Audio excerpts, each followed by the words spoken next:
Links to previous episodes are given in the video description, so don't forget to like, subscribe and share the video. The War Bride's Oath. Episode 13. Cecilia was shocked. Not by the man himself, but by how he had even dared to be here. The Yekara clan leader had deliberately brought one of Ashen's adopted brothers here, since the beginning. This meant they were planning to rebel from the start. She had guessed something was wrong, but now it was clear the situation was way worse than she had thought. "What are you doing here?" grunted Ashen. "I'm not too sure," said the burnt man, tilting his head. "I heard you're not doing a decent job at being king. I came to see if you needed someone to help you with that. Or replace you." The two former siblings glared at each other. Despite his words, and his soft and slow voice, that man wasn't fooling anyone. He clearly hadn't come for Ashen's sake, but to fight him. The deep hatred in his dark eyes and the irony in his voice didn't leave any room for mistake. Meanwhile, Lord Yebek, very proud of himself, turned to the rest of the audience. "See, good people of the kingdom," he shouted, opening his arms wide. "Our king lied. Another one of the rightful heirs to the throne survived. His Highness Prince Rowan is just as legitimate of an heir as Prince Ashen was, and without murdering his own father." "You, Yebek," groaned Ashen. "You were the first one to rejoice in my father's death when it suited you. You should be ashamed," shouted the Darossafe tribe leader. "You're one fickle, backboneless, greedy. It took years for King Ashen to bring peace to us, and our civil war, and now you're turning against the savior of our nation." "Prince Ashen was the only remaining blood heir to the kingdom," added Bastat's father. "At the very least, he had the support of our people. That man is no more than a boy who was created, formatted by King Ashtaran to be no less of a tyrant than he was." "A tyrant is a man who won't listen to his people," retorted Yebek. "Can't you see? King Ashen is betraying his people for a foreigner. A woman threatening us with her family's power as if we are powerless. If we let this happen, soon we will all be bowing to the Dragon Empire itself. Or is it that everyone forgot the vile humiliation they imposed on us? They couldn't get us by strength, so they sent this woman to win us over and then get rid of us in our sleep. Soon, we will see dragons burning our kingdom to ashes. I won't have that. The Yekara clan will only stand for a king that listens to his people and stands against the empire's dominion." "You mean a king that will listen to you," said the Pangaha clan leader.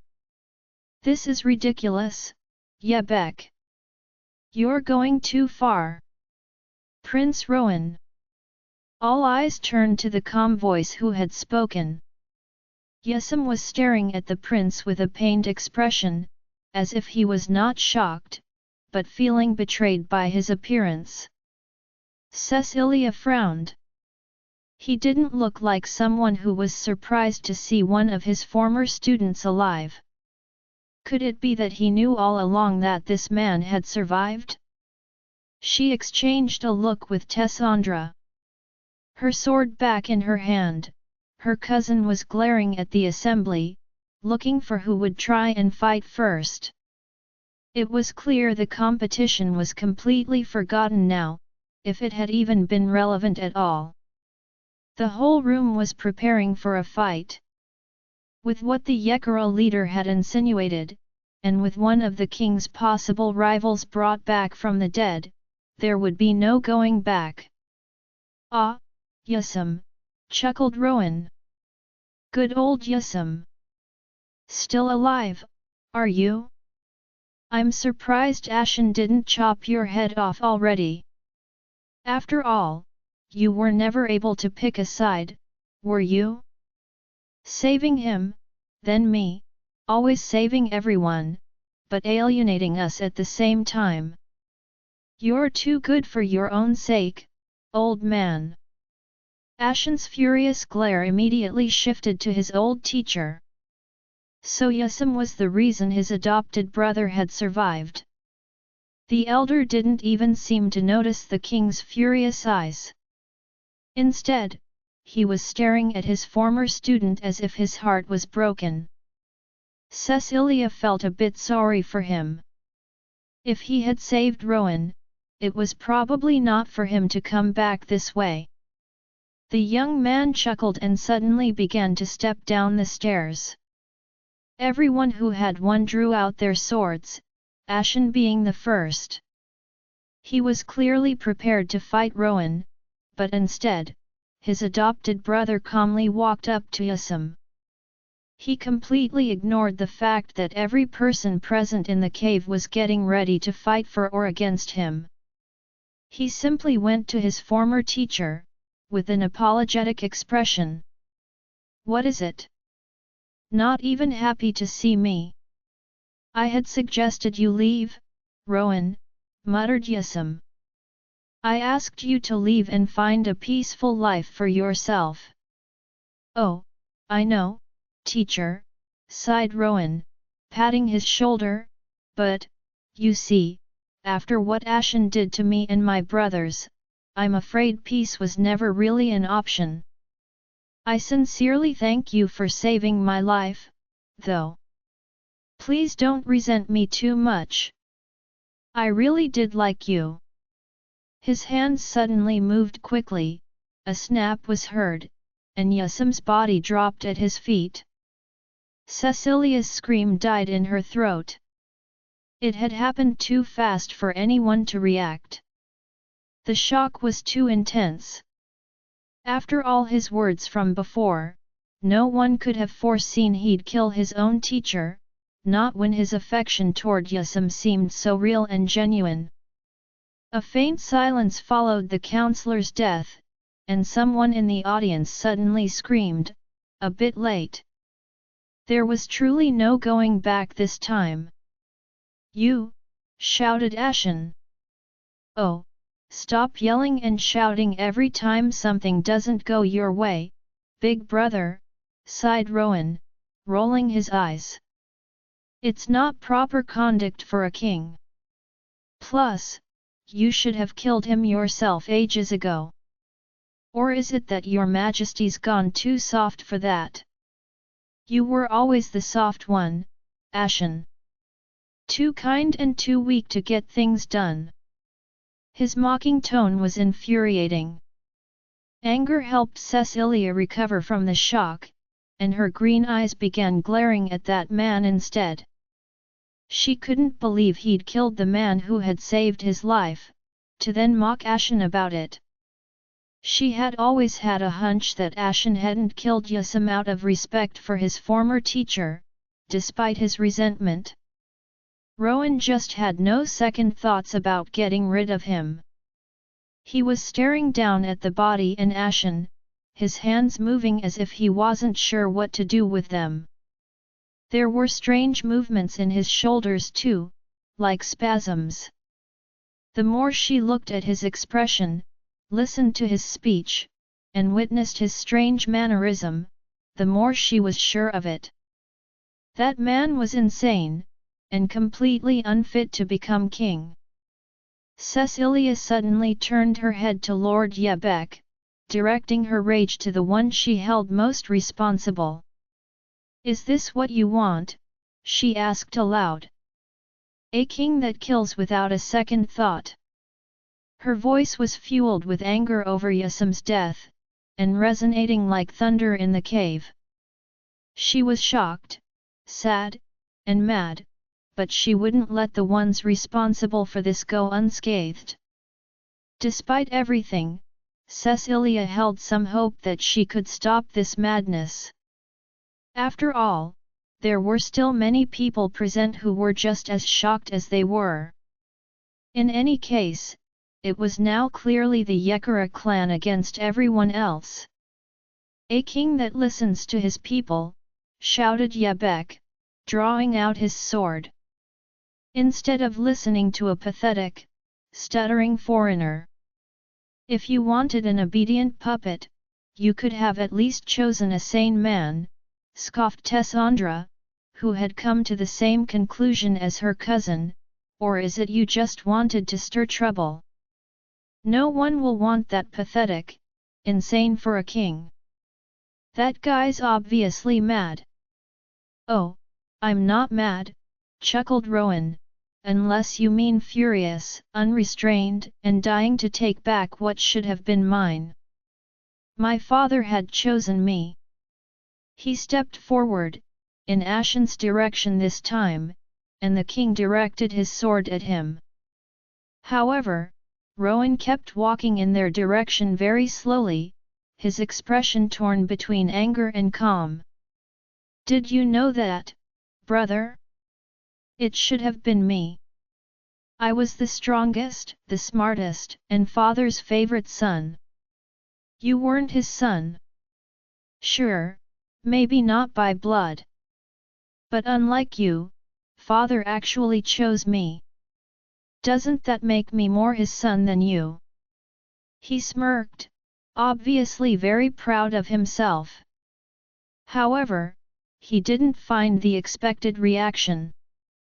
Instead, Ashen's eyes hadn't gone as cold as ice, but rather indifferent. Cecilia took her hand off his arm, leaving him to get ready for the fight. She knew this time, he was controlling his emotions. He had never fought for his legitimacy. On the contrary, Ashen almost hated being his father's son all along. He hated his biological father, and he didn't like his adopted siblings much more either. If Rowan had somehow hoped to make him mad with that statement, he was far off the mark. "What are you really doing here, Rowan?" asked Ashen. "Isn't it obvious? I've come to reclaim the throne. I wish I could have stayed away, but, see, since you're doing such a poor job, I have no choice but to step in. It's for our kingdom's sake, Ashen. The Yekara clan believes I'd be a better king than you. So, are you going to yield?" After those words, he suddenly took out a long sword, holding it with both hands. He was now just a few steps away from Ashen, and ready to fight. Grunting, Ashen prepared himself all the same, while Cecilia took a step back, and turned her gaze to the Yekara clan. "You're committing a grave mistake. You're the mistake, you swine of the Empire," shouted Yebek. "Everything would have been fine if the Dragon Empire had stayed out of this." "You traitor, Yebek!" shouted the Sesson tribe leader. "How could you ever bring one of King Ashtaran's people in here? After everything we went through to bring back peace, you're just asking for another civil war." "Then another civil war, it will be," he retorted. "We will fight for the integrity of our kingdom. Blame your king for choosing a foreigner over one of his own people's women. My daughter is the only one fit to become queen." The cave was turning into chaos. Everyone present was slowly realizing the battle could start at any moment, and they were trapped in here already. A few from the tribes stood up, glancing toward the entrances and wondering whether they should make a run for it or not. However, it was already too late. Many of the people from the Yekara clan had already run ahead, standing in the way and blocking those exits. Everywhere, people were drawing swords and weapons out, ready to fight. It was all going down much too fast.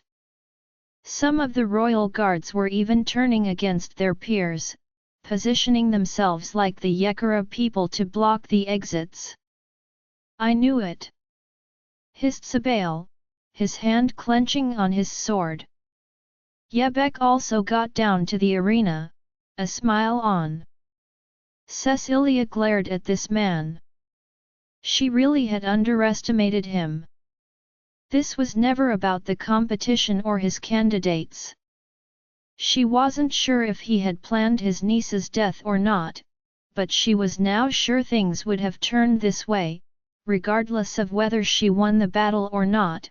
As long as Ashen didn't repudiate her, this would have been the outcome anyway.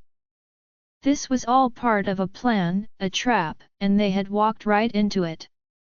"King Ashen," he claimed out loud, "this is your one chance to step down. We will let you flee to the Dragon Empire with the princess, with your promise to never come back to the kingdom again. You shall be considered a traitor, and banished from this land." No. Ashen hadn't hesitated a single second, and Cecilia felt a bit proud of him. Some time ago, this might have been an appealing offer, to leave this position he didn't like much to someone else, and be able to be with Cecilia. However, this Ashen was determined. His eyes hadn't left his so-called brother, electing him as his opponent, and no one else. Tessandra stood ahead of Cecilia, between her and Lord Yebek. "Sure you don't want to fight, Ceci," muttered Tessandra. "You don't have to be scared." "I'm not scared to fight, Tessa," muttered Ceci. "I'm scared of what I'm capable of." "Fair enough." The first clash of blades came from Ashen and Rowan. In a moment she had missed, the two former siblings had jumped on each other, starting their duel and the battle in the cave. This threw everyone on the stairs into even more panic.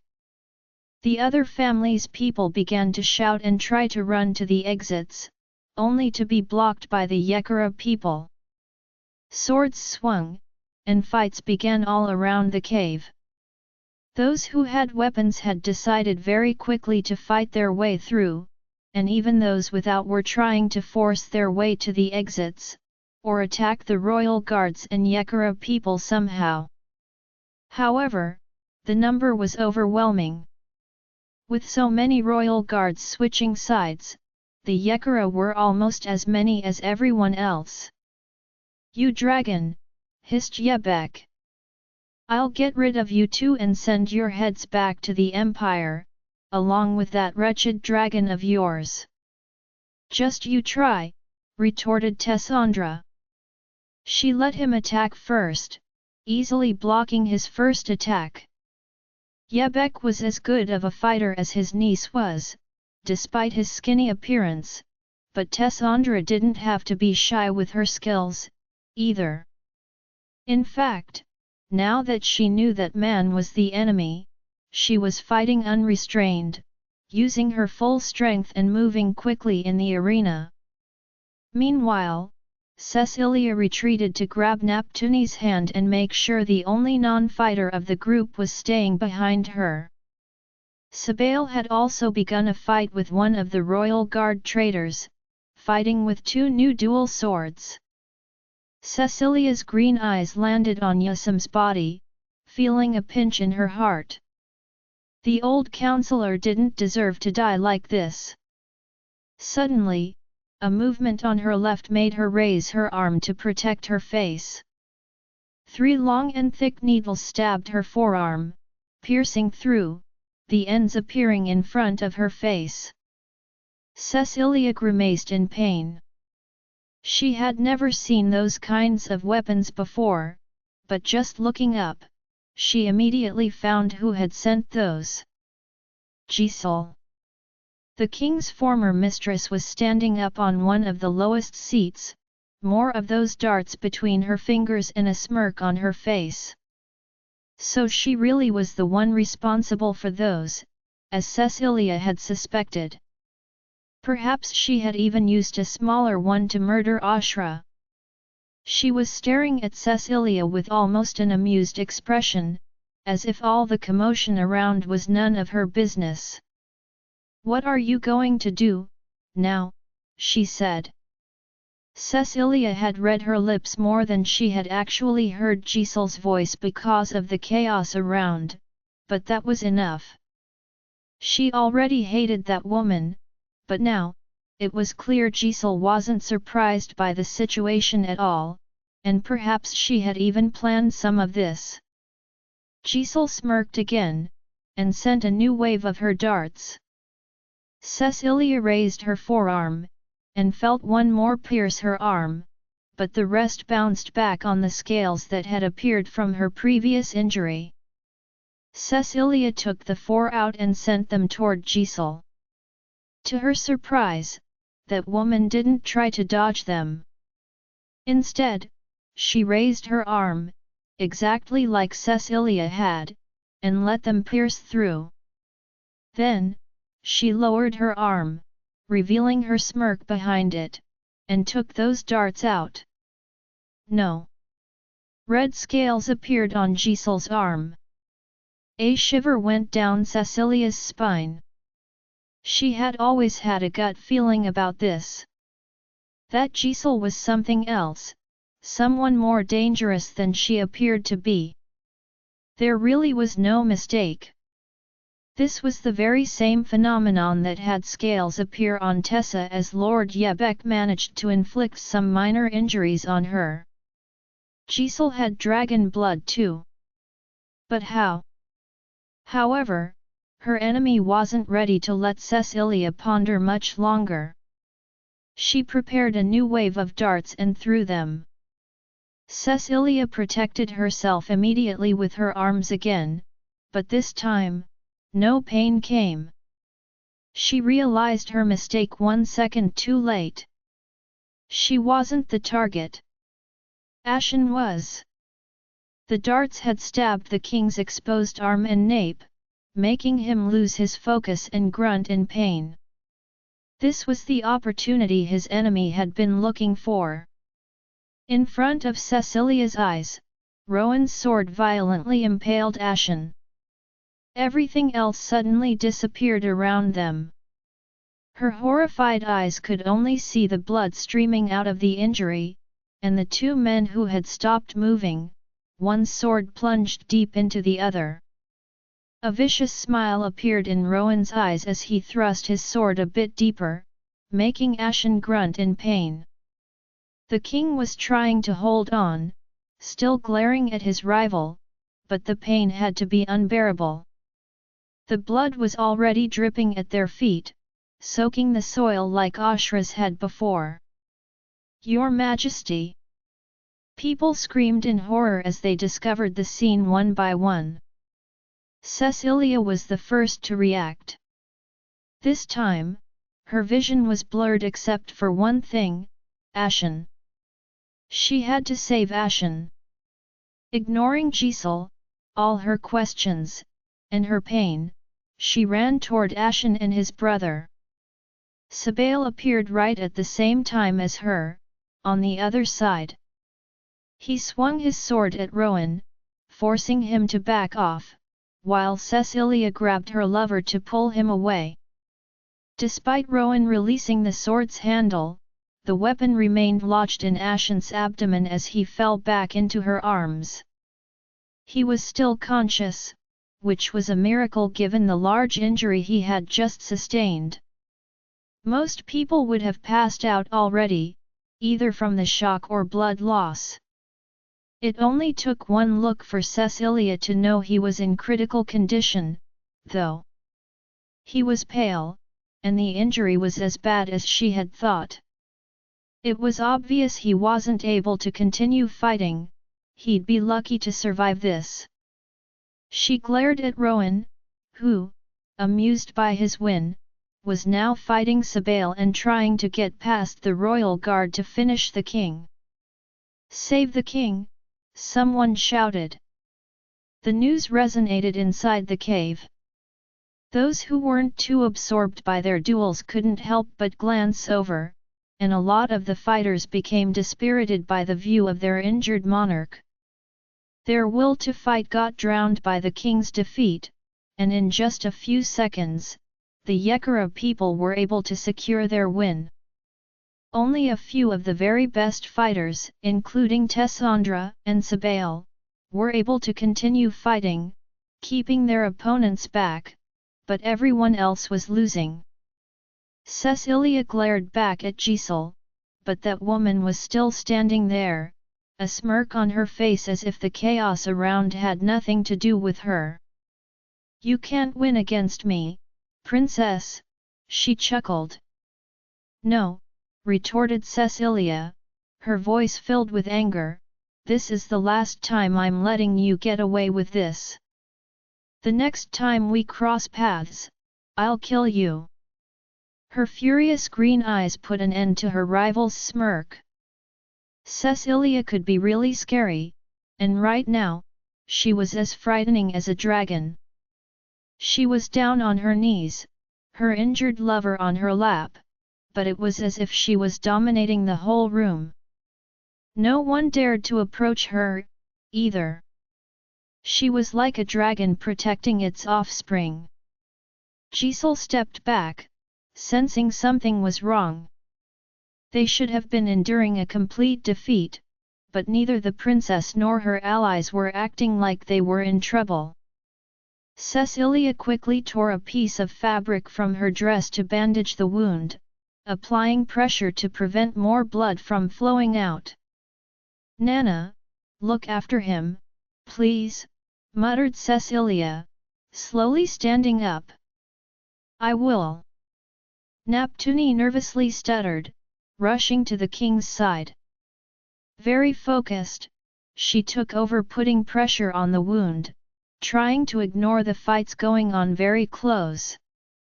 In fact, a lot of people had given up on getting out of there and gathered around the king instead to protect him.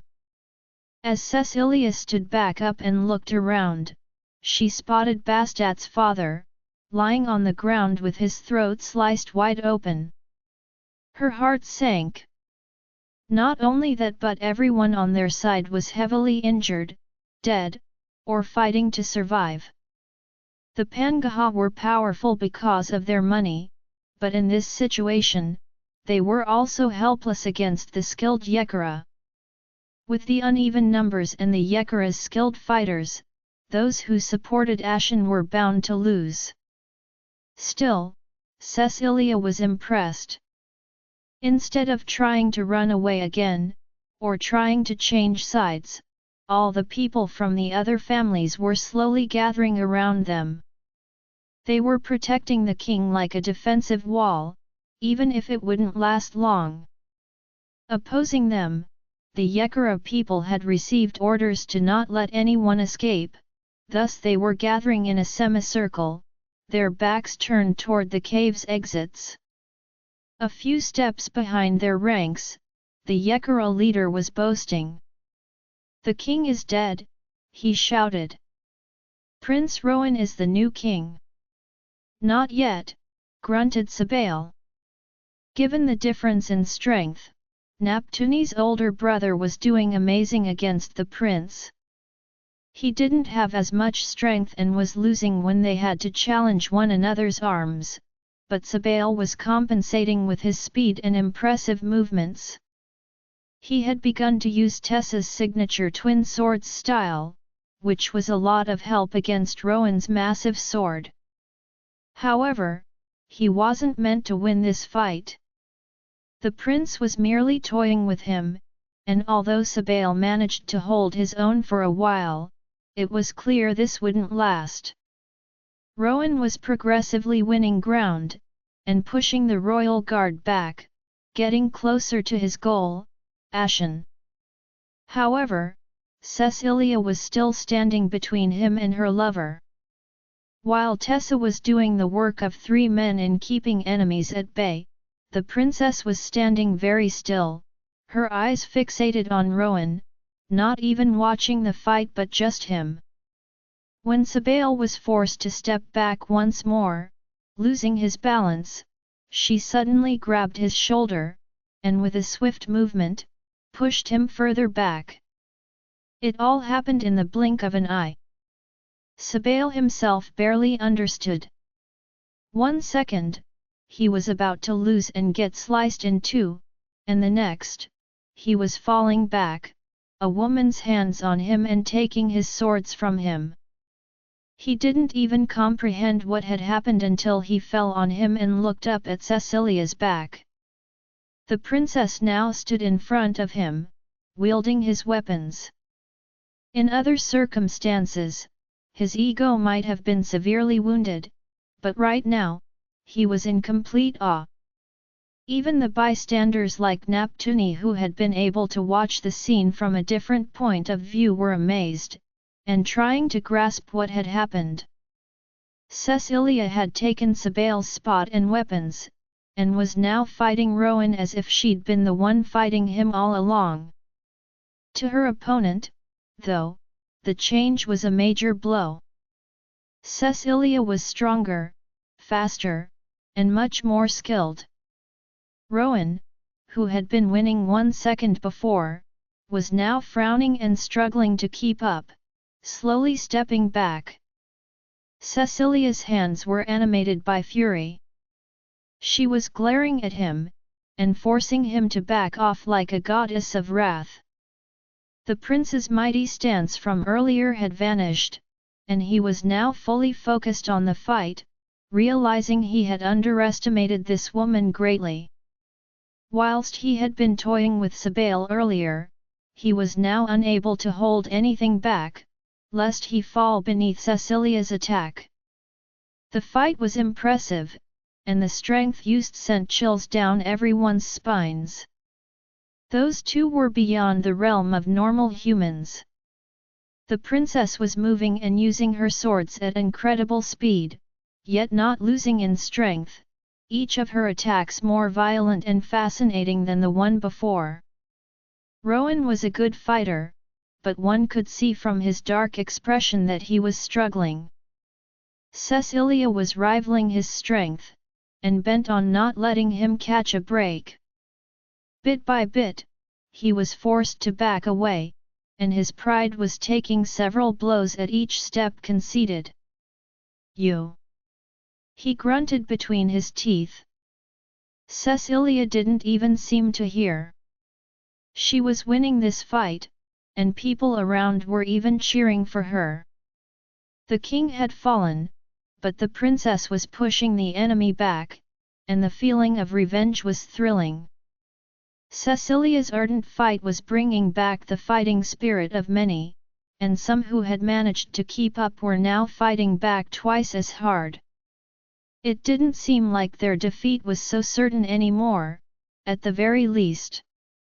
Behind enemy lines, the Yekara clan leader had also stopped smiling. Cecilia standing strong against his champion was a major blow to his plan. He glanced at Giselle, and the woman prepared more needles, aiming at Cecilia this time. She threw them at full speed toward Cecilia, but just when it seemed the scenario was about to repeat itself, Tessandra appeared between them, and with one blow of her sword, knocked all the needles out her cousin's way. She glared at Giselle, a smirk at the corner of her lips. "You should learn to play fair," she hissed. Giselle's expression fell. While Cecilia was fully focused on her opponent, it was clear Tessandra would not let anything bother her cousin, even if she was fighting several people at a time herself. Sibling too was back on his feet and, despite his injuries, he was fully focused on protecting the princess' other side as well as Nana and the king. The fight was taking another direction, with the group opposing Rowan's supporters refusing to give up. They were fighting bravely, still determined to protect the king and follow the princess' brave lead against the Yekara. Whatever their motive, those people were resolved to keep fighting. Sadly, though, it was already clear Cecilia's side wouldn't come out victorious. It was too late. Despite their attempts to stand their ground, they had been cornered on the wrong side of the lake, the exit behind their enemies, and too many had died already. There was no way out, and the opponents far outnumbered them. "We have to get you and His Majesty out," declared Nana's uncle suddenly, very seriously. "We can't let the Yekara win here. If His Majesty and the princess make it, there will still be hope." "But how?" muttered Nana. She had her hands full of blood and, despite being protected, she was near absolute panic. She kept glancing at Cecilia's back. The princess' incredible fighting might have been fascinating and impressive to most, but Neptune was one of the few who couldn't help but genuinely worry for her.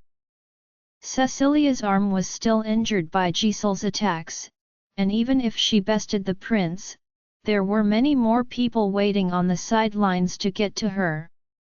This fight couldn't be won by one woman alone, even if she was the best fighter in the cave. Moreover, Neptune had already guessed Cecilia wouldn't fight anybody else. She was fighting Rowan because he was one person she didn't care about killing, blinded by her rage, but what after that? There was no guarantee the princess would want to keep fighting, and after what she'd seen, Neptune could understand her wish.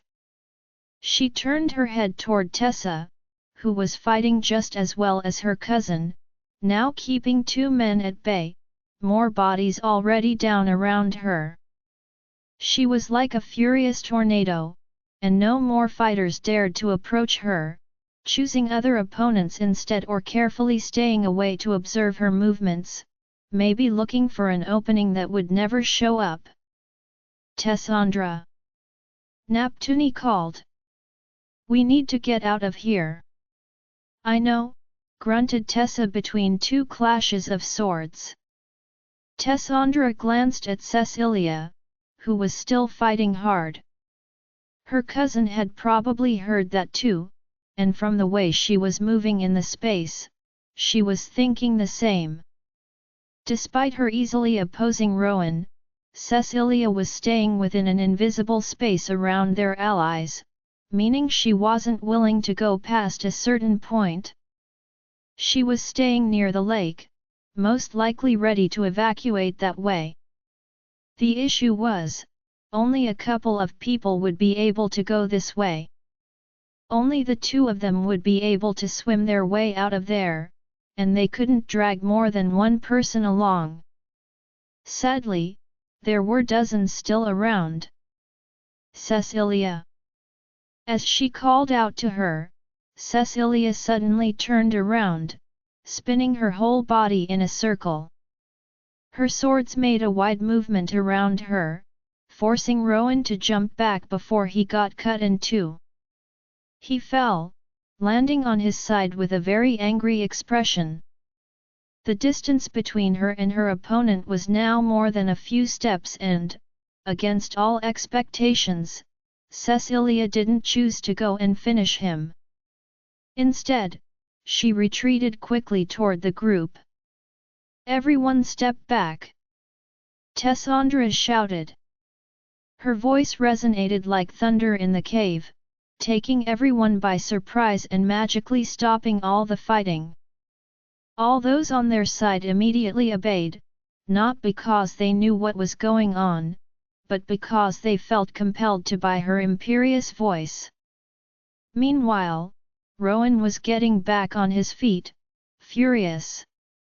That woman had bested him right when he thought he had finally won.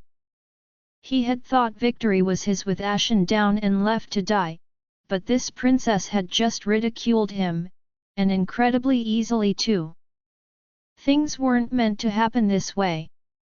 The Yekara clan had expected little to no resistance, and yet, those people were still standing by his rival's side, even looking like they still cared about the injured king. It made no sense to him. "I am the rightful king," he shouted. "He will die, and I'm going to take his place. Everything will be mine. No. Cecilia turned around, facing him from a few steps away.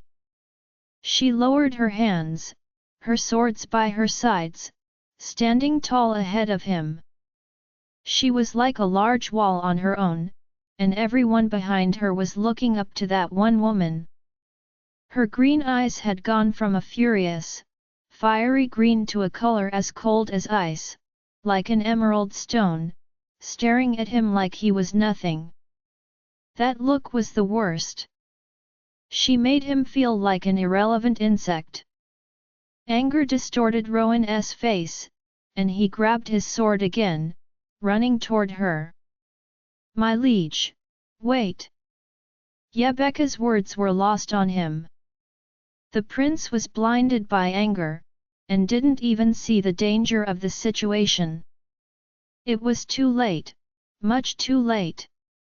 Cecilia and Ashen's people were now gathered behind her, in a small but dense group behind an invisible line.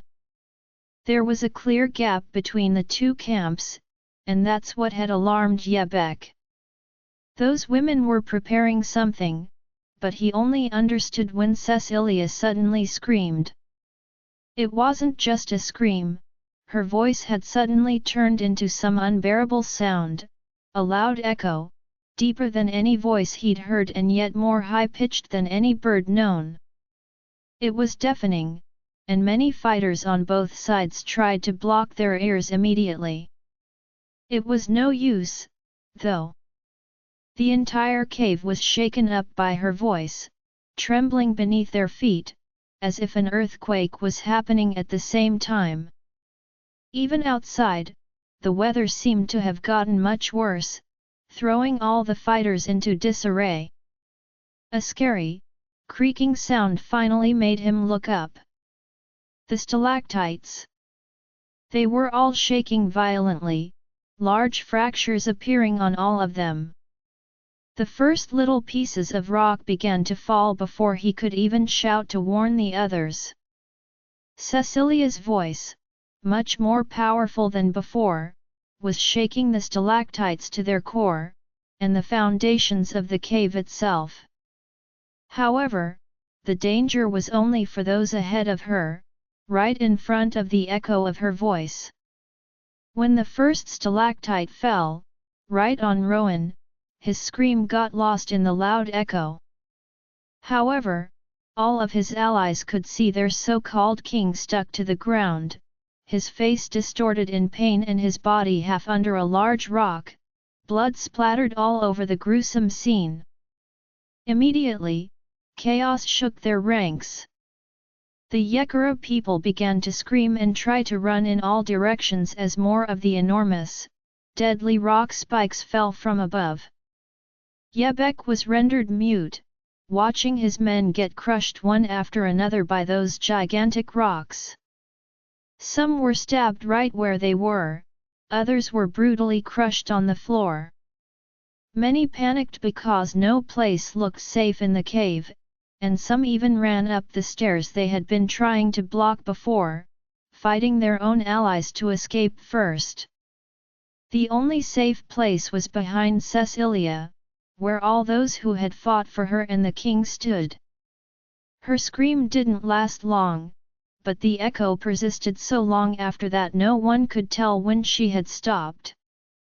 Nana almost jumped when she saw the princess by her side, her green eyes on the king's injury.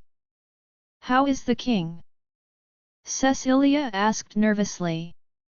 Naptuni shook her head, helpless.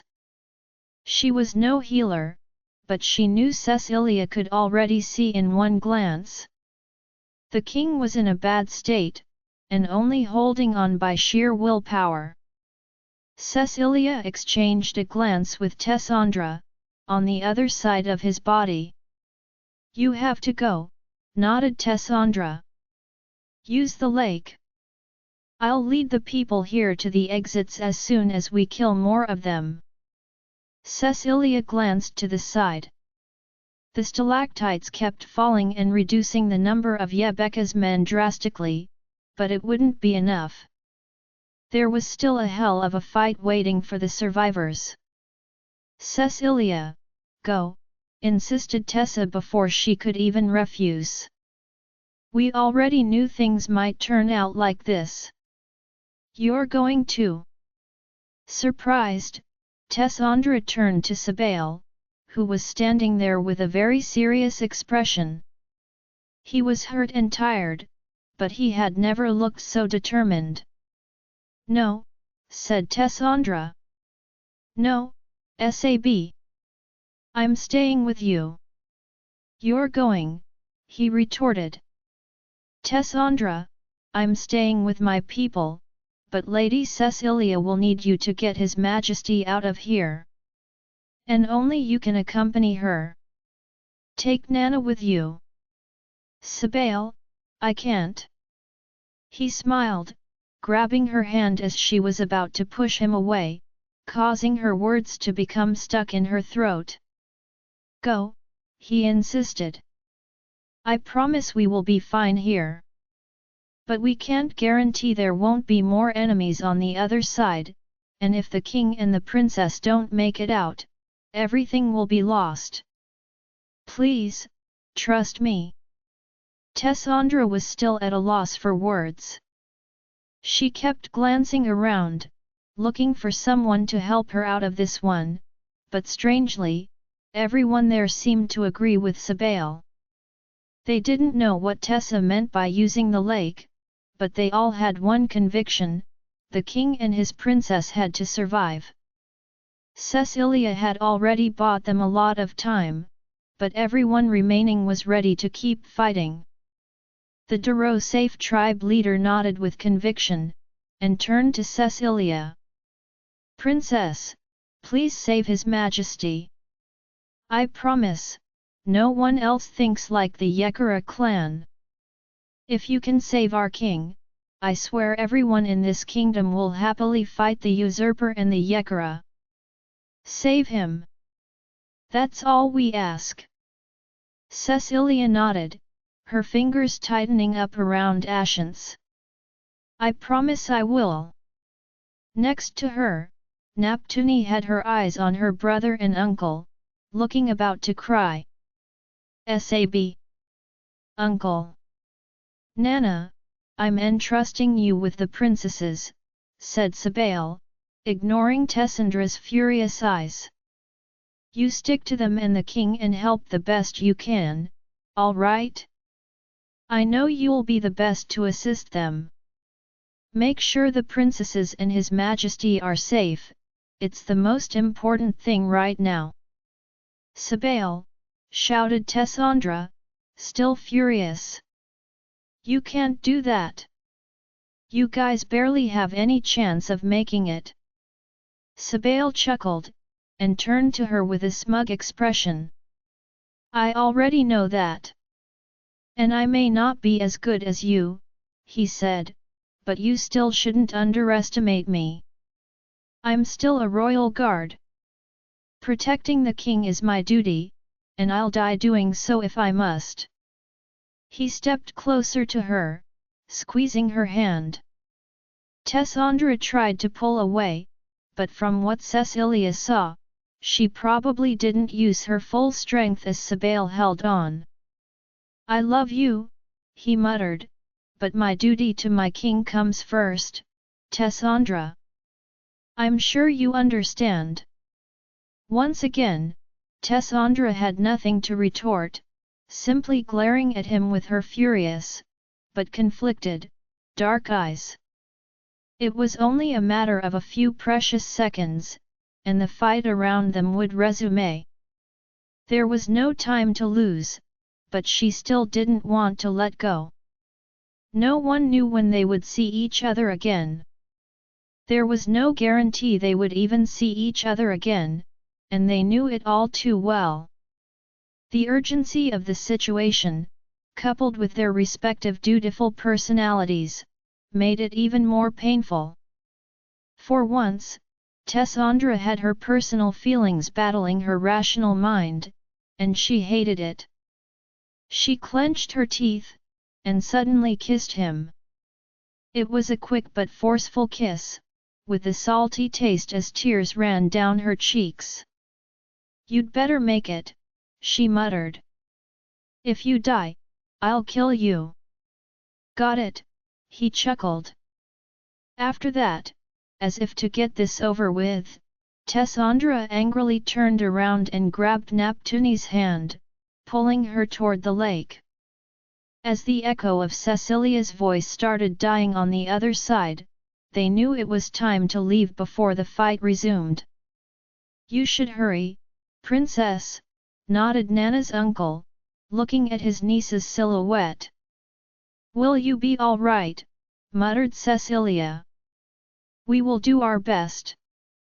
But you guys have a higher chance of making it out if you go through the lake," said Sibling. "Don't worry about us, Princess. There are more of our allies on the other side.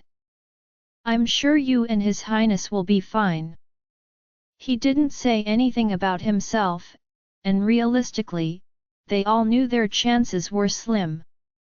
Not void, but still, scarily slim. Cecilia nodded. Although it broke her heart to separate from Sibling, and everyone that had sided with them this way, she was aware everyone there knew exactly what they were doing. They were making this decision willingly, not for her or Tessa, but for Ashen and the future of their kingdom. That was something she had to respect and, if anything, she had to keep her side of this promise by saving their king. On the other side, the echo was over, and the Yekara forces were already getting ready to fight back, gathering their fighters and trying to save those who hadn't been crushed to death. Cecilia's voice had done considerable damage, though. She had greatly reduced their numbers, and perhaps, given the chance Sibyll's side needed to survive this. "You go ahead," nodded the Darossafe leader, noticing her hesitation. The first fights were resuming on the other side. The Yekara clan leader, infuriated by Cecilia's devastating attack, was yelling orders like a madman for his men to regroup and fight back. There was no time to lose. The remaining fighters made a wall between their pursuers and them, but it wouldn't last long before some of their enemies broke through the ranks. With a heavy heart, Cecilia grabbed her lover, using her incredible strength to carry him while being careful of his injury, and ran behind Tessandra and Nana toward the lake. She wished they could have taken everyone along with them, but realistically, it was just impossible. They couldn't swim with more than one person with them, it would have been too risky, especially since they would go almost blind. "You hang on to me tight," Tessandra was saying to Neptune. "No matter what, you have to hold your breath and hang on to me." "Are you sure we're going to make it?" muttered Nana, on the verge of tears. "If we drown, it's such a horrible way to die." She glanced toward her brother's side of things, but realistically, it wasn't looking much better. Too many people had died. There were almost as many bodies on the ground as the ones standing, which was terrifying, especially for someone with no fighting skills like Nana. Tessandra grabbed Neptune's cheeks and turned her head back toward herself. "Nana, trust me. We're going to make it. All I ask of you is to hold on and hold your breath. I promise I'll take care of everything else and get us to the other side." But what if I'm wrong and the tunnel is blocked, or we get lost?" "Nana, it's going to be all right," said Cecilia, arriving at their side. "We trust your knowledge, and you trust us, right? We will be all right." Neptune nodded, her eyes going to the king by Cecilia's side. Perhaps the sight of Ashen's half-unconscious state helped make up her mind, because she nodded again, looking a bit more resolute. Meanwhile, Tessandra quickly took off her shoes and turned to Cecilia. You should probably go ahead, just in case. You're the better swimmer, and if you lose the king, I can always grab him after you. I think so too. Neptune watched both young women prepare the bottom of their outfits, tearing apart some of the fabric and using Tessandra's sword to cut large slits until most of their legs were visible. Then, they did something even more shocking. Grabbing a handful of small rocks and broken seashells, Cecilia suddenly rubbed them against her legs, grazing all of her skin until it turned red.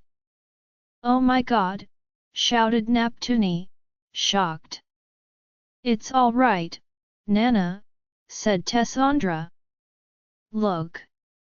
She did just the same as her cousin, injuring her own legs, all the way down to her ankles. When she removed all the rocks and dust from her legs, Neptune noticed the wound itself. It was superficial, with a few cuts here and there, but right away, Tessandra's skin was replaced by vibrant green scales covering her legs. She looked to the side, and sure enough, the same phenomenon was now covering Cecilia's legs but with ash-colored scales. Within a few moments, the two young women had transformed all their skin from mid-thigh to their ankles into scales. To go faster in water, exclaimed Neptune, who had only just understood the reasoning. Exactly. It will make us win a few precious seconds, and it's easier to move too. Neptune was astonished. So this was part of their secret as to why the Dragon Empire princesses were so confident with their swimming. She glanced at the lake. Despite this new information, she was still nervous. The fact that this lake led to a cave outside was still pretty uncertain. Not only that, but they would be swimming in the dark for a pretty long part of the trip. The mere thought of dying underwater, drowning and in the dark, made poor Nana shiver. She considered herself a decent swimmer, as the daughter of a family of fishermen, but this was very different. There weren't any other ways to escape. She could still catch sight of her older brother on the other side, fighting the Yekara's people, trying to keep up a wall between their little group and the enemy. There was a lot of bloodshed already. The Yekara were also focused on their people that had been crushed by the rocks, trying to save who they could. Nana didn't feel the slightest bit sorry for those people. They didn't think twice about betraying their own king and kingdom to have a usurper pose as a potential king. That man wasn't dead either. They seemed to be trying to save his life. Several people around him, including that woman, Giselle. While Neptune kept staring, that woman suddenly lifted her head, and looked right back at her, as if she had felt her gaze. She glared at them and suddenly stood up, running in their direction. Tessa, muttered Neptune, taking a step back. Nana, come on, hurry. While she was looking away, Tessandra was already in the lake, the water reaching up to her hips. Next to her, on the shore, Cecilia was using the shredded fabric of their dresses to roughly bandage the king's wound. The fabric was stained with red almost immediately, but the stain didn't grow as large as Neptune would have expected.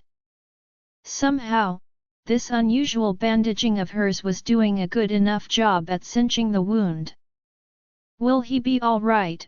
Asked Neptune, tearing her dress and handing it to Cecilia. He will hold on. Cecilia's short answer wasn't very reassuring, but Neptune knew how dire the situation was. She took the hand Tessandra was offering, and got into the water next to her, shivering a bit. It was very cold, but she didn't have time to complain now. Take deep breaths, said Tessandra. Stay very calm, and breathe slowly, but filling and emptying your lungs each time. Try to relax as much as you can. I understand. While Neptune was trying to do as she had been told, and walking deeper into the water, Tessandra glanced over her shoulder. Ceci. Her cousin glanced back, also spotting the furious woman in red, running in their direction. She was still far, but Giselle clearly intended to pursue them. Cecilia squinted her eyes a bit, but then, she turned back to Ashen, gently pulling him into the water with her. She was relieved.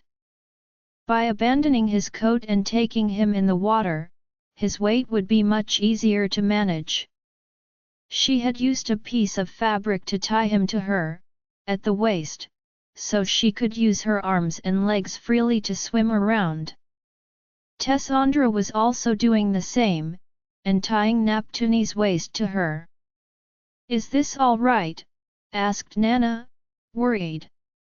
You can swim, said Tessa, getting closer to Cecilia in the water, but if you do feel I'm pulling too hard, just act like you're a plank and let yourself be dragged, Nana. Don't worry, I won't lose you. I'm not worried about that. There was no more time to argue. Cecilia took a very deep breath, and suddenly dove underwater. Neptune thought of watching her, but in the blink of an eye, the princess was gone. She quickly looked back, and that woman, Giselle, was getting much closer. Nana, let's go. Tessandra dove right after her cousin, and Neptune was brutally dragged underwater. She just had time to take a deep breath in, before her whole body was submerged. Everything went fast. Neptune tried to keep her eyes open for a bit, but everything got much darker in seconds. When she tried to look, and keep swimming as fast as she could, she only saw a bit of light, and the vague shape of Tessandra's body. Ahead of them, Cecilia, despite having the king floating above her, was even faster, her dark legs going as fast as a small tornado in the water. The two cousins were swimming in different lines to avoid hindering each other, and Neptune understood how much more powerful their legs were. They were eating up the distance ahead, and not slowing down despite the darkness growing. How could they go so fast while seeing so little? Neptune looked to the side, and almost let go of the bit of air still held in her mouth. Tessandra's eyes seemed bigger and shinier, like onyx shining under a dark light. She was looking straight ahead, and moving quickly as if she knew her environment perfectly. Neptune tried to see ahead, and as they took a slight turn, she saw Cecilia's face. Her emerald eyes were just as incredible. It was as if she had no issue at all looking around.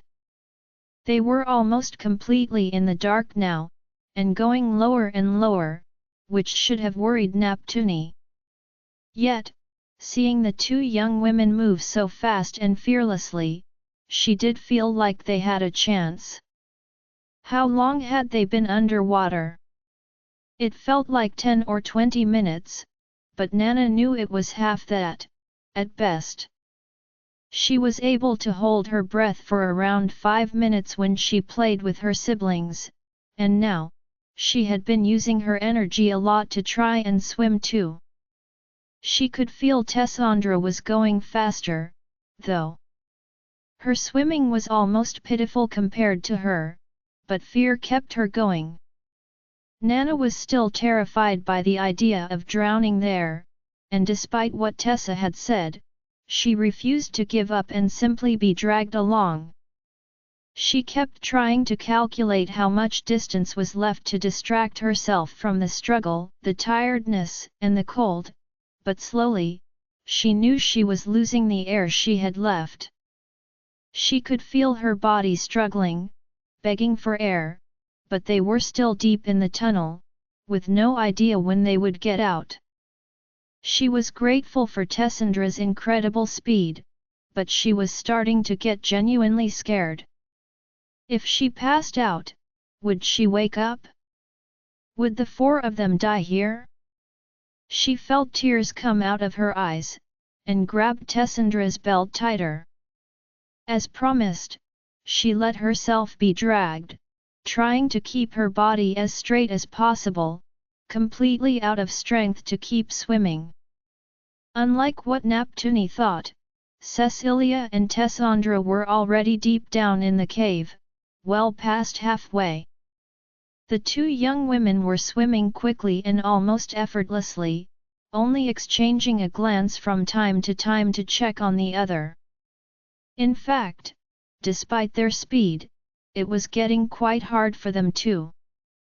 Their lungs were beginning to beg for air despite having the strength to continue swimming. Their progress hindered by the narrow path, forcing them to slow down, making sure they weren't going to injure themselves or those they were dragging along. Ashen and Nana had fallen unconscious, but if they didn't get proper air soon, and water out of their lungs, it would really get dangerous for them. Luckily, the light in front of them was slowly getting brighter, and the path was going upwards instead of downwards.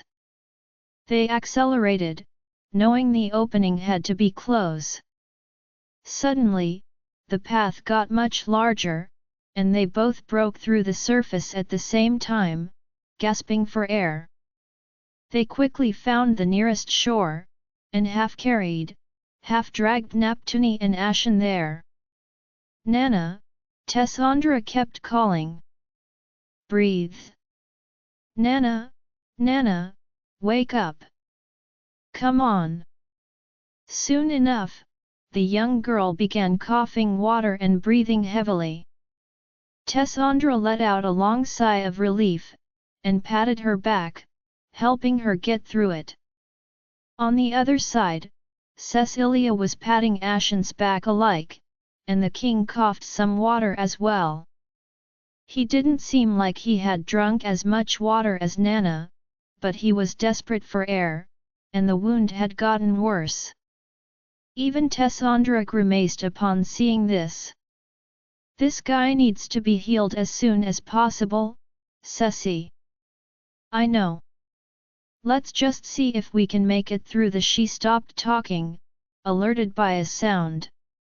She and Tessandra exchanged a glance, confirming they had heard the same thing.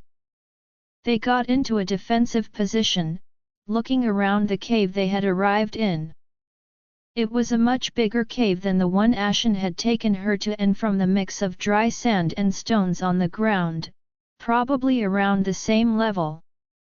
Most of it was in the dark, as night had fallen and the moon had just hidden behind some clouds. From time to time, though, the moonlight would shine, and it got a bit brighter in there. They are here, a foreign voice suddenly shouted. Their eyes turned to the opening of the cave.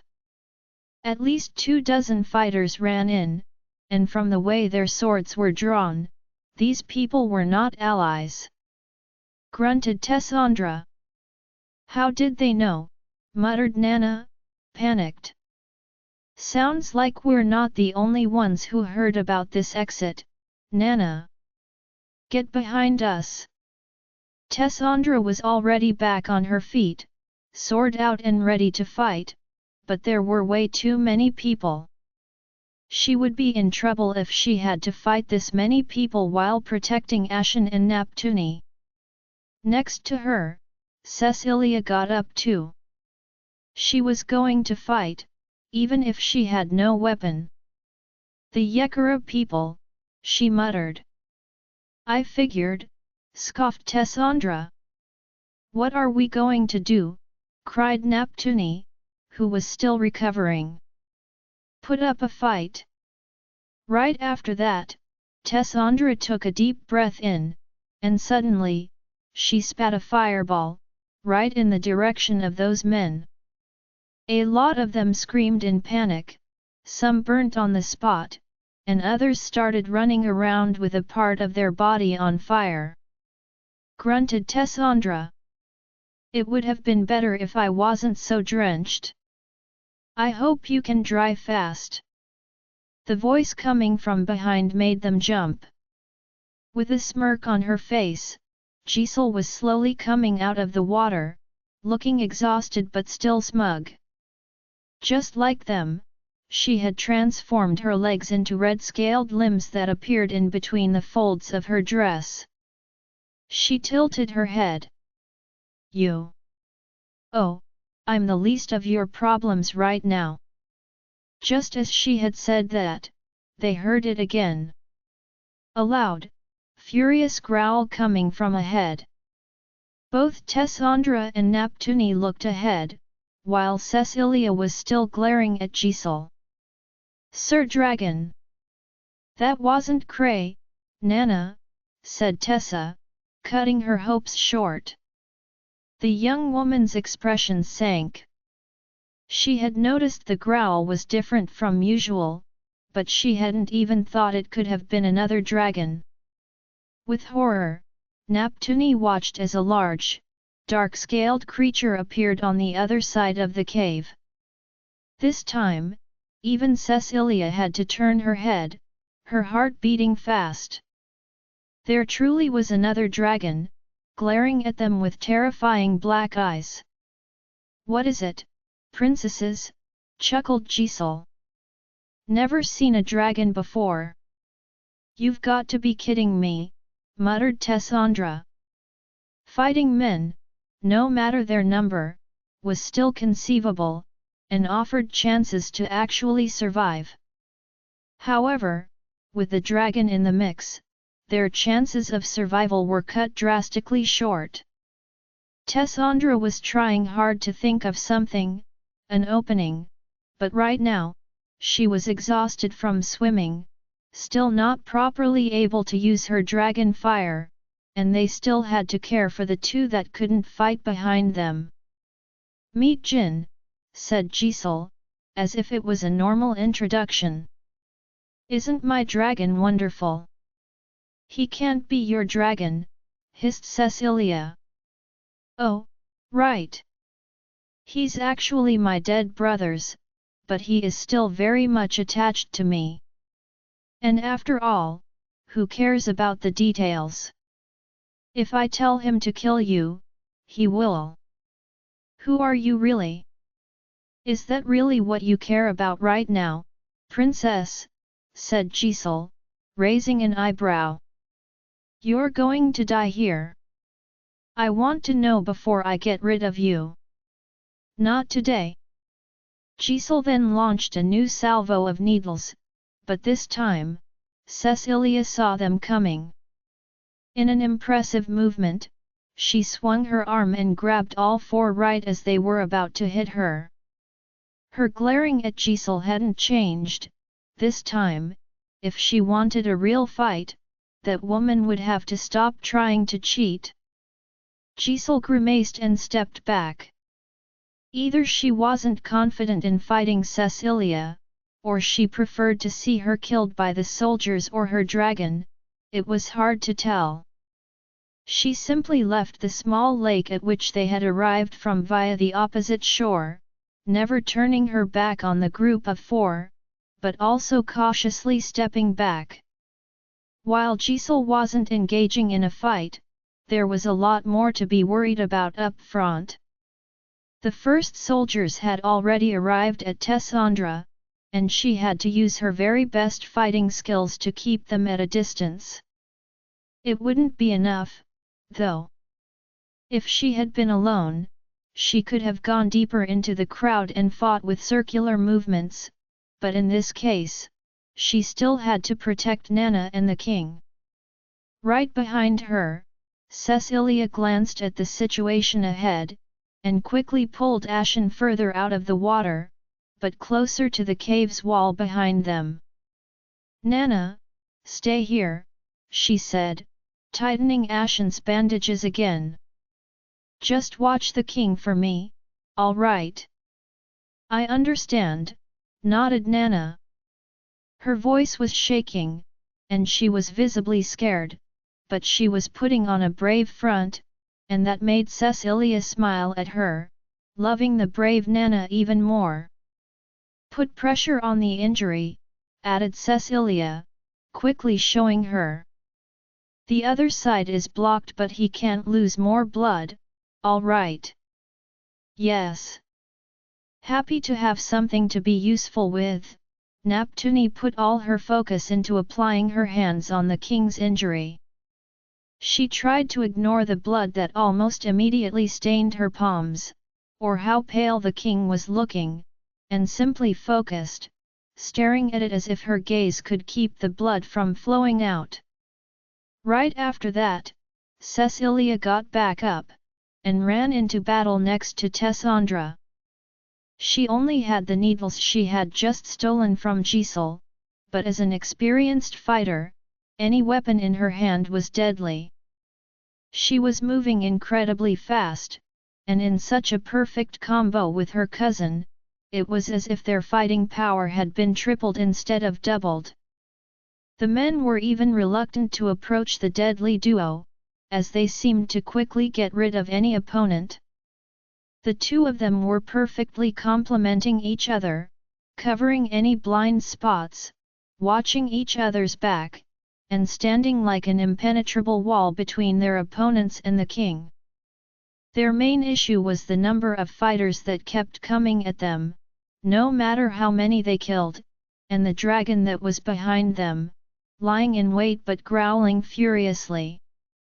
Cecilia was moving like a relentless tornado, swinging left and right, the two needles in each hand acting like sharp claws that sliced and stabbed her enemies in a deadly silence. Tessandra's style was much heavier and brutal. Her sword was drenched in blood, and she wasn't picky about her own precision. She was inflicting large injuries, chopping off limbs and rendering her opponents useless if not dead. Both of them were keeping a close eye on the foreign dragon. It was their first time encountering an enemy dragon, but they both knew enough about those creatures to analyze what they saw. It was a large creature, but smaller than most dragons they knew. It wasn't adult size, more like a teen dragon, about the size of 3 men. It had the body of a water dragon, long and sleek, which explained how it had gotten there without trouble. While fighting, they had spotted boats stranded on the seashore, somewhere behind those men, further past the cave's large opening. Most of the people they fought were even a bit wet, and so was that dragon. Was that where it had been hidden all along? Underwater?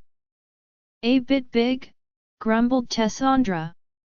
"His real owner's dead," nodded Cecilia. "He can't grow more, but yet still big." Cecilia grimaced. Despite her poor choice of language, Tessandra was expressing both their thoughts. Fighting an enemy dragon was completely unexpected, and neither of them knew how they'd do that. The creature suddenly stopped growling, and seemed to be breathing in, preparing to breathe out. Tessandra swung her sword wide to keep the enemies at bay, and did just the same. Both her and the dragon breathed out a large plume of fire at the same moment. Their flames hit each other, creating a massive heat wave in the cave. Dust fell from the walls and ceiling, making everyone cough and blink, but at least, Tessandra had countered the dragon's fire for now. It was bigger than hers, but with the distance, all they noticed was a strong smell of something burning and the temperature jumping up. The men under the area where the fires had collided were far less lucky. Others were still on fire, running before throwing themselves to the ground, and rolling in the sand to try and extinguish the flames. Tessandra was out of breath, though, and glaring at the beast that was growling back. "How cute," chuckled Giselle. "You think you'll be able to keep my dragon at bay, princesses? For how long? All you have is a sword, a useless safe girl, and little to no energy left." "Just you watch," grunted Tessandra. "We're saving you for last."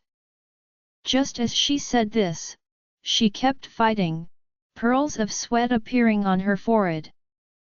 The heat in the cave was less responsible for that than the monstrous amount of energy she put into her fight. She seemed a bit tired, but comparatively, the men fighting her in the cave, even as they tried to relay each other, were clearly unable to best her. Next to her, Cecilia was moving just as vividly, her green eyes going all over the place to try and find a solution.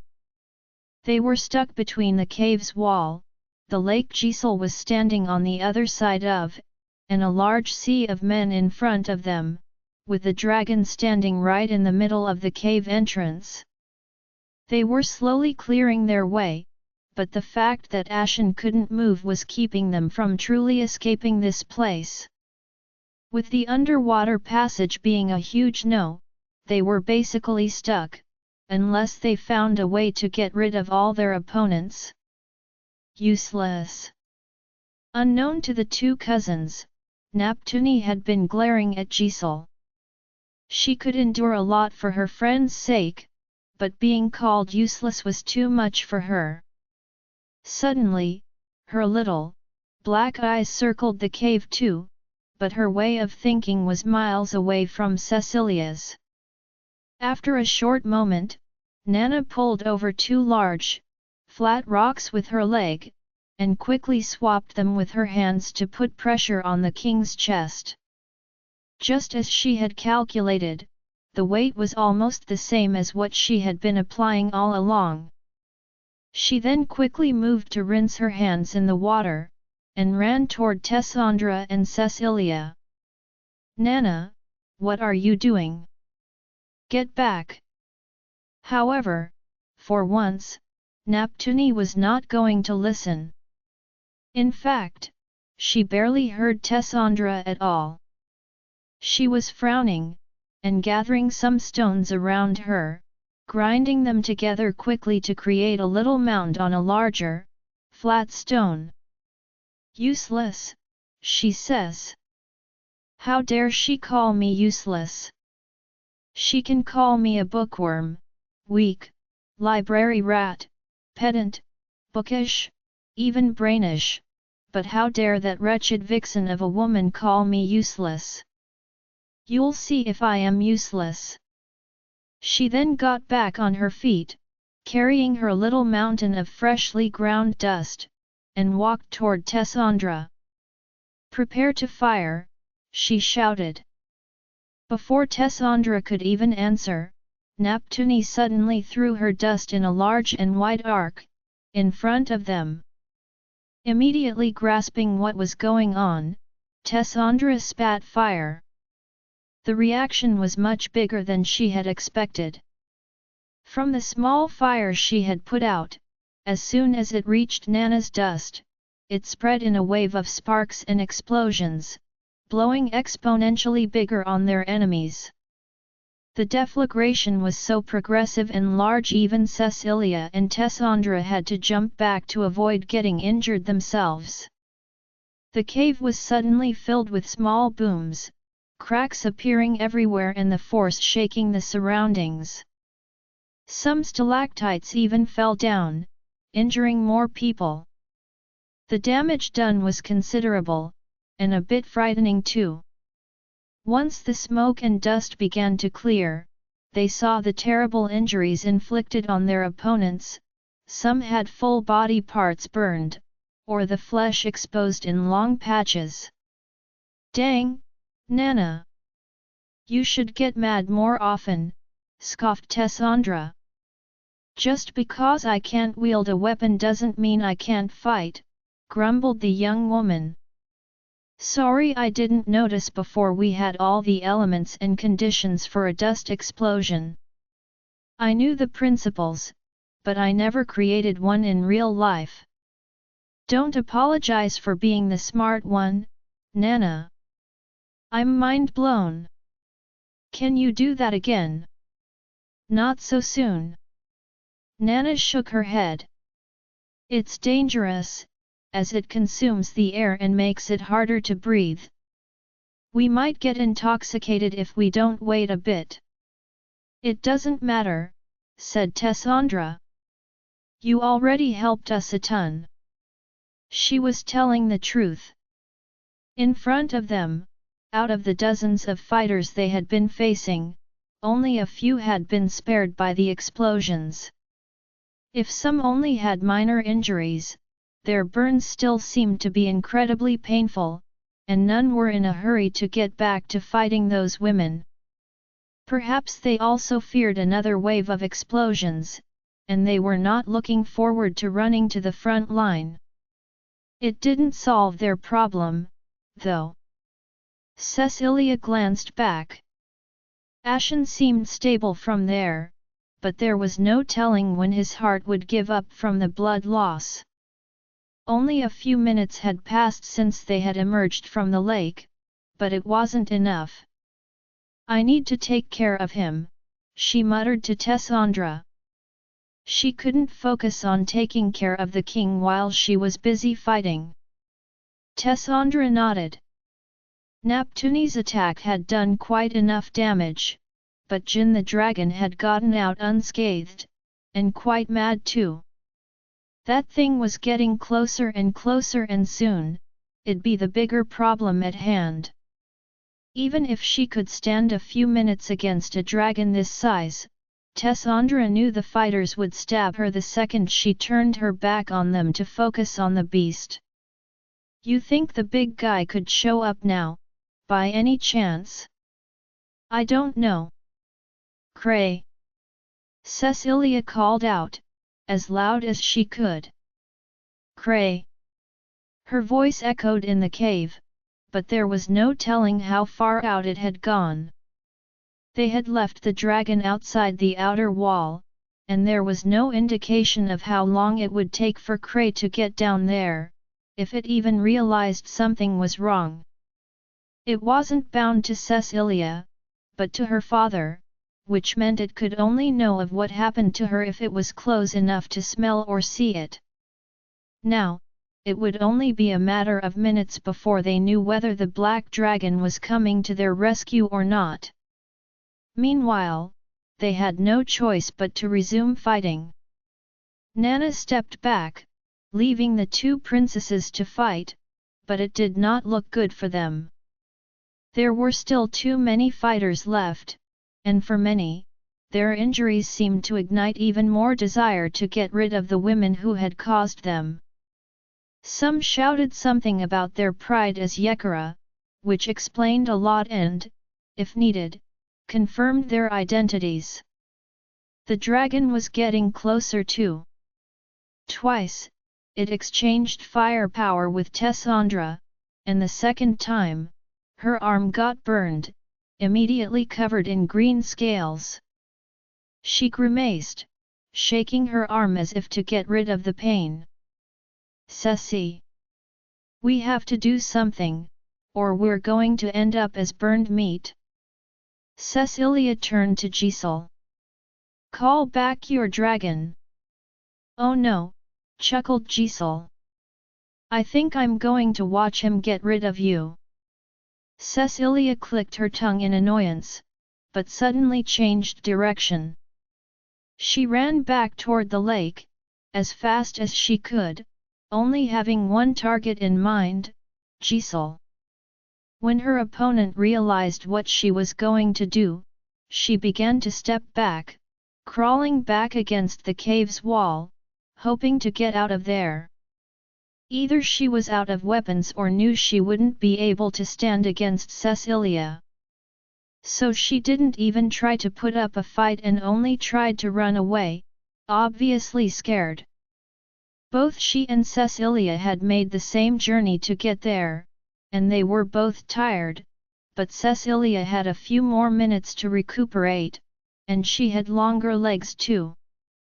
Watching the pursuit from afar, it was clear she'd be able to catch her opponent. Moreover, she had to act quickly as Tessandra had been left alone to protect the others. She suddenly grabbed Giselle, making the woman cry out, and quickly put her needle under her throat, threatening to stab it. "Tell your dragon to back off." "No," chuckled Giselle. "I told you. I want to see Jin get rid of you." Cecilia frowned and pressed her weapon a bit deeper against her throat, but that smirk on Giselle's face wouldn't go away. She wasn't lying. She wouldn't give in, no matter how much Cecilia injured or threatened her. Frustrated, she looked up, and began to walk forward, to at least get closer to Tessandra. "Back off," she shouted to the fighters. "Or I'll kill her." "We don't care about that woman." "Who care about her?" It was clear those men didn't care about Giselle's life. She scoffed next to Cecilia. "Typical of men, isn't it? Getting rid of you without blinking once they are done using you." Cecilia ignored her. While the soldiers didn't seem to give a care about Giselle's life, that wasn't the case for everyone in this cave.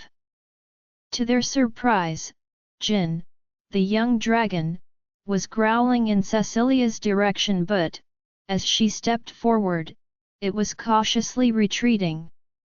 "You!" shouted Giselle. "Don't care about me, kill them." "Dragons share the emotions of their owner," said Cecilia.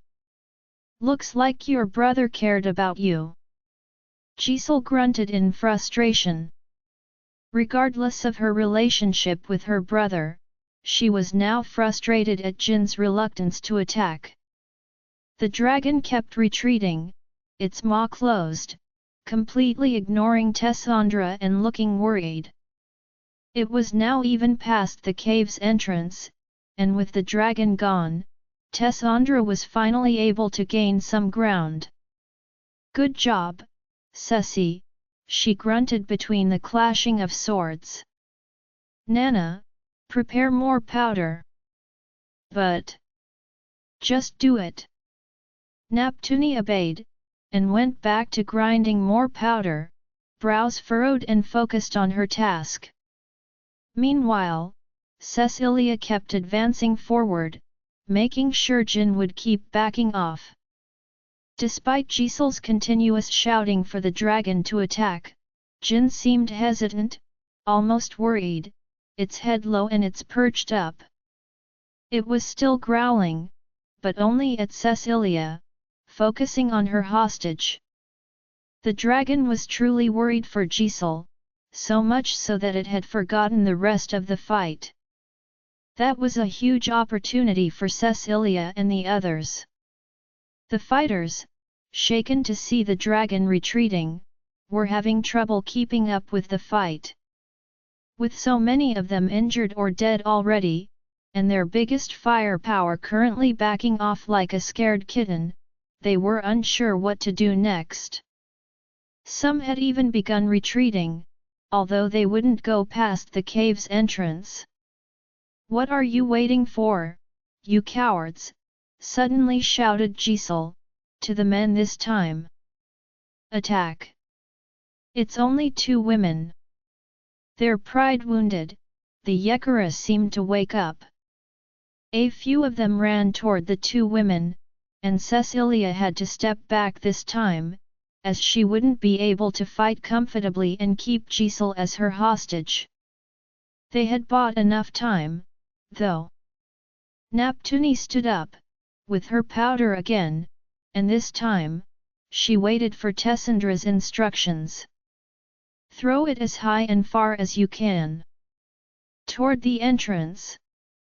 It took only a few seconds for the smart Neptune to understand what Tessandra was aiming to do, but it certainly didn't make it any easier. She put all the powder into a ripped piece of fabric from her own clothing, forming a little bundle in a ball shape, and with all of her strength, she threw it just as Tessandra had said, far and high. Tessandra chose her moment very precisely. She threw flames right when the little ball was about to hit the ceiling of the cave. The explosions boomed right away, shaking the whole cave.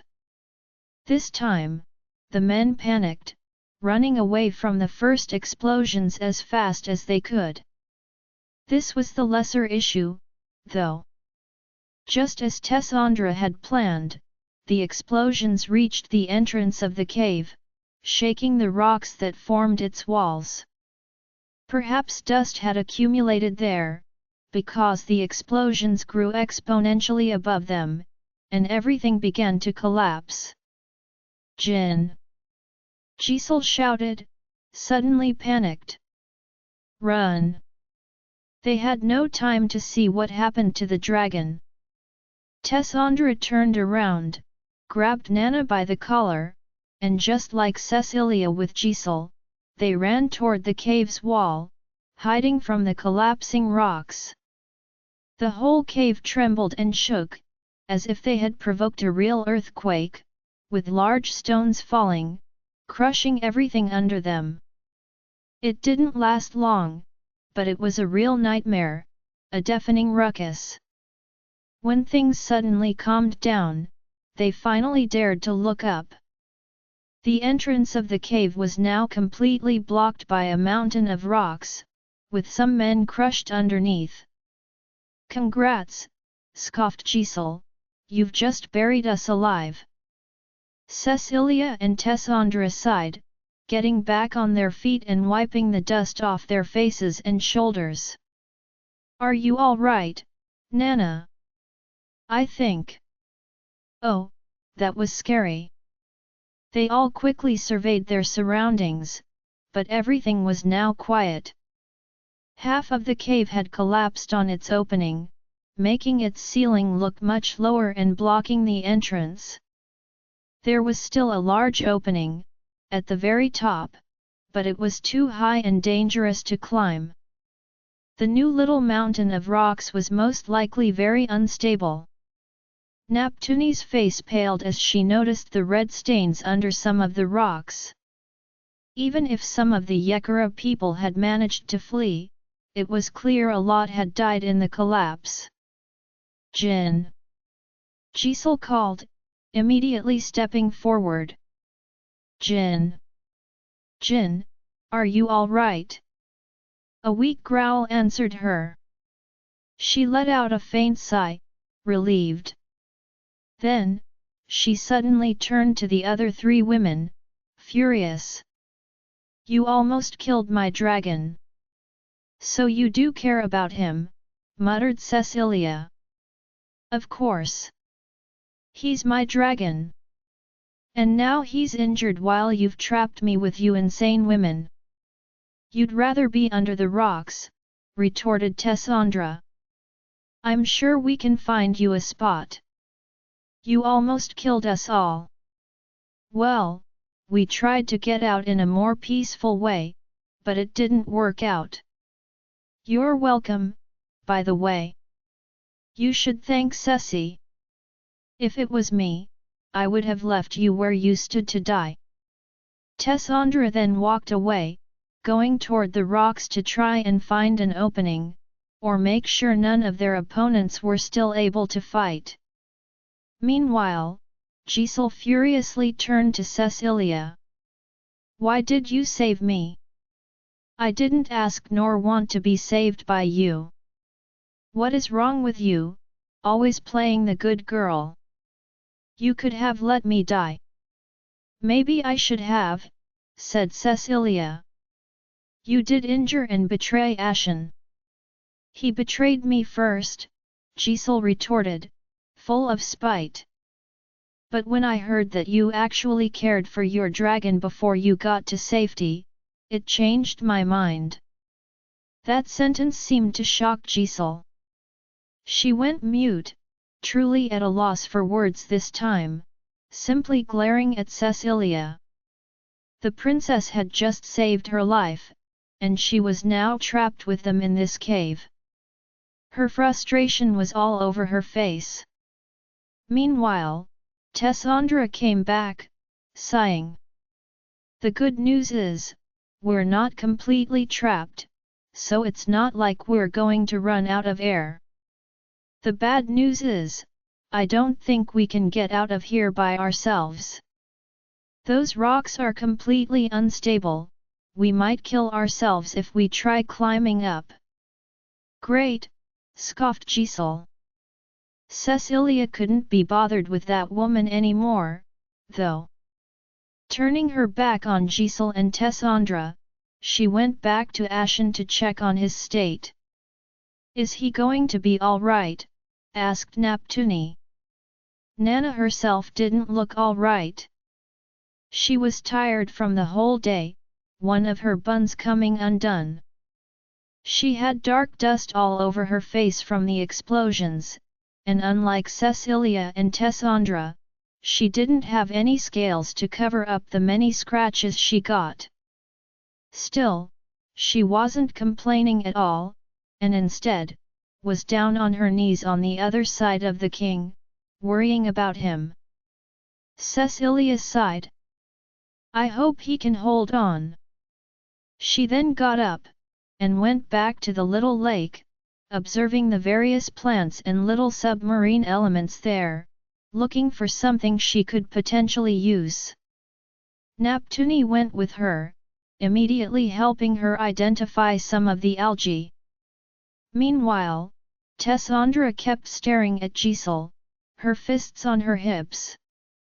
"Well," she said, "at least now that we've got some free time ahead of us, perhaps you could finally answer some of the questions burning my tongue." "Why would I?" shrugged Giselle, crossing her arms. "I don't see why I would cooperate with you at all." "Of course. You can also stay in your corner, and bleed to death after I cut off a leg or two," retorted Tessandra. Giselle grimaced. Although she was fine with dying, she probably wasn't fond of being tortured. She glanced toward Cecilia. The princess was already doing everything she could to save her lover. She and Nana had gathered small herbs and fabrics from their clothes that were still more or less clean, and were even using Giselle's long needles to do what they could on the injury. "Tessandra," Cecilia called, "I'm going to need some fire." "You can't do it too?" asked Neptune, a bit surprised. "No. Not anymore." Neptune regretted asking. She watched silently as Tessandra created a little fire for them, which they could use to sterilize the needles and heat the water, but also to warm them up a bit. They were close to the water, and since night had fallen, so had the temperature. Not only that, but all of their clothes were drenched and torn. The fire was quite welcome. "Do you think Sir Dragon will find us?" Nana asked. "He'll probably start searching for us sometime soon," nodded Tessandra. "At the latest, he'll get worried in the morning if he doesn't see us in the bedroom. He wouldn't miss his breakfast. I don't know if we can wait until then." Their eyes all went to Ashen. He seemed to be barely breathing, and he had been unconscious for a while. The amount of blood spread on his torso was impressive, if not scary. Because Cecilia was currently taking care of the wound, it was all exposed. Even though she was helping out, Neptune couldn't help but grimace and kept trying to look away any chance she could. Cecilia sighed and resumed trying to take care of the wound. Luckily, it didn't damage any vital organs. His abdominal muscles did help stop the blade from going too deep. Thank the gods for ABS, muttered Tessandra. Can you save him? I don't know. Cecilia shook her head. I don't think he'll be able to survive if he spends the whole night without proper treatment, Tessa. Her cousin nodded. She had suspected as much. Anyone could have seen how bad that wound was. It can take a long time for a man to die, but given everything Ashen had gone through that day and the lack of medical tools, his lifespan was getting shorter every minute. Call your dragon to dig us out, Tessa ordered Giselle. Are you joking? First, he's wounded. Second, I don't see why I should help you out. And lastly, in case you haven't noticed, there's no way my dragon alone will be able to get us out. You've seen his size, Jin's not even an adult. Did you see that blockage you created? There's no way my dragon can dig that out on his own. Tessandra grimaced. It was annoying, but realistically, Giselle probably wasn't lying about the last part.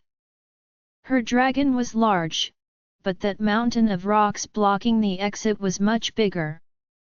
Let's just try to keep calling Cray, said Cecilia. We can't stay here, Tessa. The sea will probably rise up before morning. It shouldn't get too high, added Nana, glancing at the lake, but it will be a bit of a problem for His Majesty. Not only that, but the water would most likely cause the rocks to move toward them, which was dangerous. Fine, groaned Tessandra. I'll see if I can find an opening or move some of those stupid rocks without risking us dying under a landslide. She walked away and toward the rocks, hands on her hips, probably evaluating the ground. Meanwhile, Cecilia resumed taking care of Ashen for a while. Neptune cautiously glanced to the side, but Giselle had simply taken a seat by the fire, and kept her eyes toward the entrance of the cave. For a while, no one talked. They could hear the waves of the sea from afar, and a few men's voices too. There were probably survivors on the other side of the collapsed rocks, and if there were any on this side, Tessandra would surely finish them. She had gone over the rocks, trying to climb some or judge how risky some were, and they'd hear her swear out loud sometimes, but she always fell safely back on her feet. Cecilia trusted her cousin entirely, and was able to fully focus on Ashen, not even glancing back once. Neptune had gone to retrieve some seaweed they had deemed useful, and had even caught some wild shrimp they could eat later if needed. It was as if everyone needed to keep themselves busy, despite how tired they were. The only one not doing anything was Giselle, staring at the fire with an empty expression, her arms around her knees. Your dragon was red. Cecilia's words finally got her out of her daydream. Giselle glanced at the princess, who was trying to sew some part of her injured lover's body. I've only heard of one dragon that was red. Giselle didn't answer, her eyes going back on the fire. From time to time, they would hear Jin's faint growls from the other side of the rocks. The young dragon seemed frustrated as well, but it was very much alive. My parents told me about it, Cecilia continued as if she was talking to herself. About what happened before I was born, when my older brother was just a baby. My father had a brother that killed a lot of people. He tried to kill my grandfather and become the emperor. He was a truly twisted man, and he died back then. Neptune, a bit confused, glanced at Giselle. That woman was now staring at Cecilia with an expression full of hatred. She definitely knew something about what Cecilia was talking about. Neptune looked again at Cecilia in front of her. She was still not looking at Giselle, and incredibly calm. "Are you the daughter of my uncle Vrihan?" she finally asked. "No," retorted Giselle. "Hadn't you already heard that from the Hashut? My father was from the Rain tribe. But you have a dragon." "I never lied," retorted Giselle. "Not to Hephael, and not even to Ashen.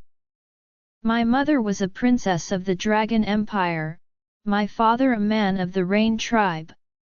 Princesses never passed on dragons to their sons," scoffed Giselle.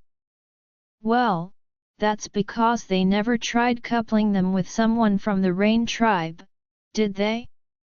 Do you really think all those legends about our mermaid ancestors and a mythical water dragon were only folktales?" This time, Cecilia raised her eyes to look at Giselle, confused. Giselle smirked, and glanced around, until her eyes found Tessandra. "Your cousin. She's an only child. She has a little sister. But no male siblings. If she did, he probably would have a water dragon too." Cecilia was shocked. Her hands stopped moving over Ashen, and she also glanced back at her cousin. If she hadn't met Giselle, she would have never thought there was more to their genes than the fact that her mother was a bit special. "He was my uncle too," Giselle suddenly blurted out, her eyes going back to the fire. "As you guessed, we were indeed related. My mother was only unlucky to have been born as one of that sisters. I don't have memories of living in that place, but she told me a bit. She was living like she was invisible, only obeying her brother's orders to survive. Not making any waves, getting the little bits of happiness where she could. When he suddenly showed her an ounce of kindness by gifting her a male slave, she was all happy about it." "Your father was a slave? Weren't all Rain people?" scoffed Giselle. "He was caught as a boy, and sold to entertain the whims of a princess a few years older than him. In all ways, of course. He couldn't say anything back to her, so he tried to use her to survive. He obeyed her every whim and made her attached.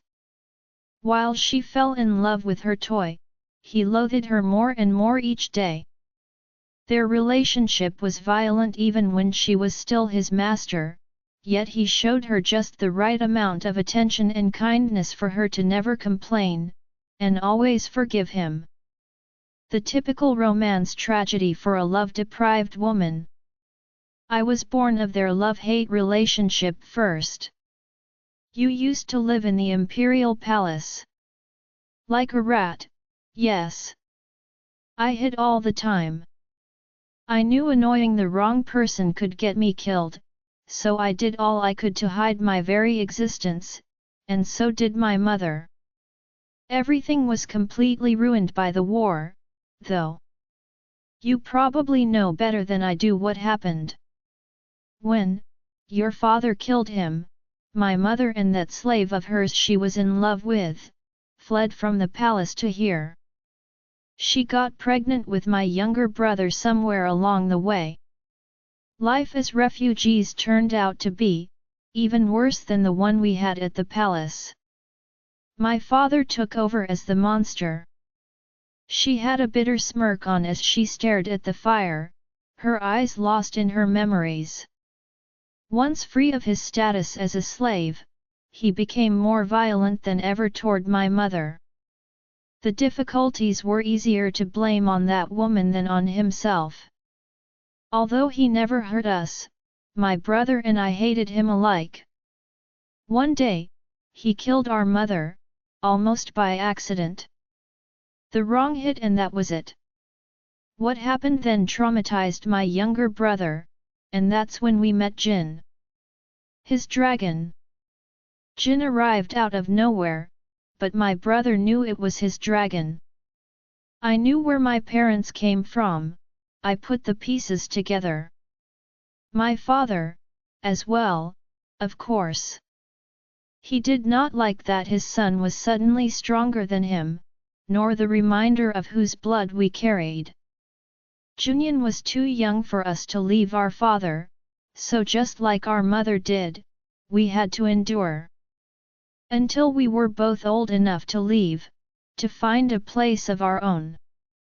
What happened to your brother? Jisoo sighed. She was incredibly calm and seemingly detached from the story she was telling. Almost as if it wasn't her own, or she had absolutely no feelings about it. A dragon isn't like a human. It can't be told to shut up and behave. So, each time my brother got upset, Jin would retaliate against my father. He had the same fear-anger relationship as we had toward our father, even when he grew much bigger. My stupid father thought getting more violent toward my brother would make Jin behave. Of course, he was wrong. One day, Jin injured him. Badly. I remember leaving him there and going to bed hoping that man would be dead the next day. As it turns out, neither of them woke up. A chill went down Neptune's spine. She didn't like that woman one bit, but listening to her story was still terribly painful. She could sort of understand what had happened, and it was frightening to put the pieces together. It was such a horrible story. Yet, Jisoo was completely placid and distant. I found myself alone with a dragon. Jin was attached to me, of course, but I knew he'd draw attention. So I sent him away for a while, and tried to find my way into the Eastern Kingdom. I knew my skin color would draw attention, and I was young, alone, and worse, a woman. I survived, however I could. Whatever I had to do to survive, I did. I learned not to trust anyone. Especially men. They all betray you in the end.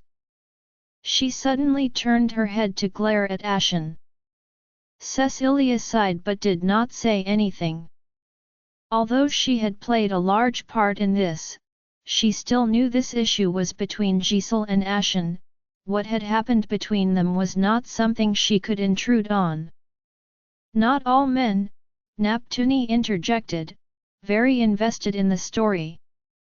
Your little brother didn't betray you. Yet, but he never grew to be a man.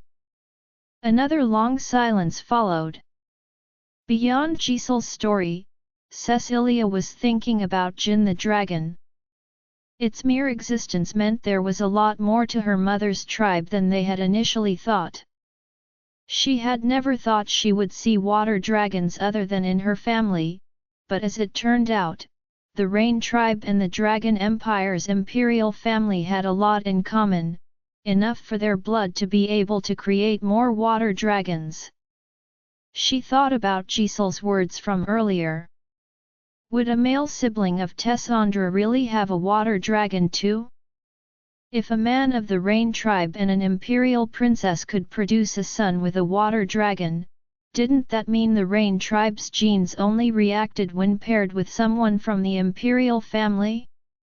Cecilia's thoughts painfully drifted to Cease, her own dragon.